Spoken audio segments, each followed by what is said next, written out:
नहमदुहु व नसल्ली अला रसूलिन करीम अम्मा बाद वाउज़ु बिल्लाहि मिनश शैतानिर रजीम बिस्मिल्लाहिर रहमानिर रहीम रब्बि इश्रह ली सदरी व यस्सिर ली अमरी वहलुल उक़दतम मिन लिसानी यफ़क़हू क़ौली रब्बि ज़िदनी इल्मा व अमला रब्बि यस्सिर व ला तुअस्सिर व तम्मम बिल खैर।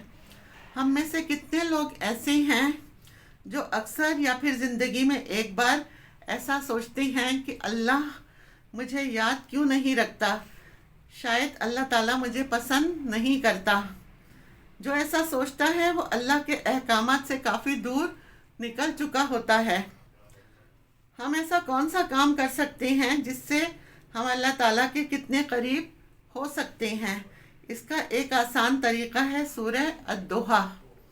ये सूरत पूरी दुनिया में सबसे ज़्यादा डिप्रेशन और परेशानी की ट्रीटमेंट है।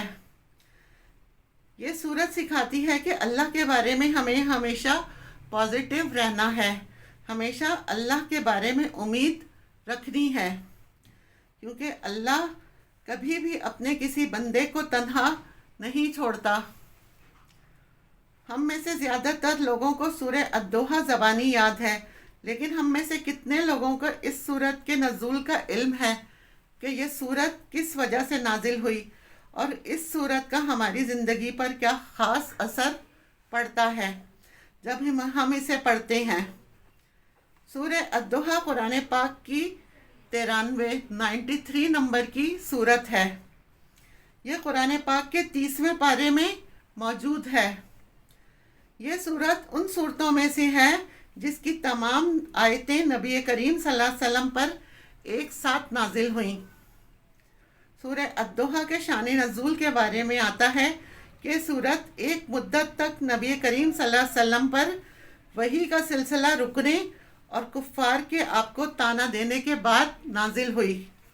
एक रिवायत के मुताबिक हज़रत जिब्रील अलैहिस्सलाम जब 6 महीने तक कोई वही ना लाए तो आप सल्लल्लाहु अलैहि वसल्लम परेशान रहने लगे और वो यही सोचते रहे कि शायद अल्लाह उनसे मुतमईन नहीं है या शायद अल्लाह उनसे नाराज़ है। इसी दौरान मुशरिकीन मक्का ने भी ये मशहूर कर दिया कि आप सल्लल्लाहु अलैहि वसल्लम से वही का सिलसिला मुनक़ता हो गया है। इस पर अल्लाह ताला ने सूरह अद-दुहा नाजिल फरमाई। इस सूरत में नबी करीम सल्लल्लाहु अलैहि वसल्लम से मुखातिब हो के अल्लाह की तरफ से तन्हा ना छोड़ने की यकीन दहानी कराई गई है और आप सल्लल्लाहु अलैहि वसल्लम पर नाजिल होने वाली नेमतों का तज़किरा किया गया है और आपको यतीमों और मोहताजों की देखभाल करने का कहा गया। एक हदीस का मफ़हूम है, जो शख्स सूरह अद-दुहा की तिलावत करता है क़यामत के दिन अल्लाह के नबी सल्लल्लाहु अलैहि वसल्लम पर उसकी शफ़ाअत करना वाजिब हो जाता है। इसको अल्लाह दुनिया में मौजूद तमाम यतीमों और बेवाओं के 10 गुना सवाब अता फरमाता है। दोहा के मायने हैं दिन और उसकी रोशनी। इस सूरत को उसके नाम से पुकारने की वजह यह है कि अल्लाह ने इस सूरत के इब्तिदा में रोशनी की कसम खाई है। हदीस का मफ़हूम है, जो शख्स सूरह अद-दुहा, सूरह लैल, सूरह अलम नशरा और सूरह अश-शम्स को दिन या रात में तिलावत करे तो क़यामत के दिन उसके पास मौजूद चीज़ें उसके हक़ में गवाही देंगी। अल्लाहु अकबर। यहाँ तक कि उसके अपने बाल, उसकी स्किन, नाखून, गोश्त, रगें, हड्डियाँ, सब आसाबी निज़ाम भी। और इस सूरत की पहली आयत में है कि दिन की रोशनी की कसम। ये पहली आयत हमें बताती है कि अगर हम कभी परेशान हों तो अल्लाह ताला हमें फरमाता है कि सूरज की रोशनी को देखो, जिससे एक नए दिन का आगाज़ होने वाला है। यानी अल्लाह ने तुम्हें जीने के लिए एक और दिन दे दिया है। इसका शुक्र अदा करो और इस दिन को इसकी नेमतों के साथ गुजारो कि अभी दुनिया का ख़ात्मा नहीं हुआ। फिर जिक्र है इस सूरत में रात की तारीकी के बारे में कि जब वो छा जाए।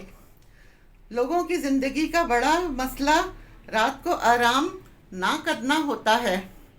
अक्सर लोग पूरी रात जागते हैं और दिन निकलते ही सो जाते हैं। इस तरह हमें नींद के मसाइल का सामना होता है और ये मसाइल हमारी बॉडी में तरह तरह की बीमारियों का बायस भी بن جاتے ہیں۔ اسی لیے اللہ تعالیٰ رات کی تاریکی کی قسم بھی کھاتا ہے کہ رات آرام کرنے کے لیے ہے، تاکہ تم رات کو آرام کرو اور دن میں اس کی نعمتوں میں مشغول ہو کر اسے یاد کرو۔ اللہ بدلے میں وہ انعامات دے گا جس کا تم گمان بھی نہیں کر سکتے۔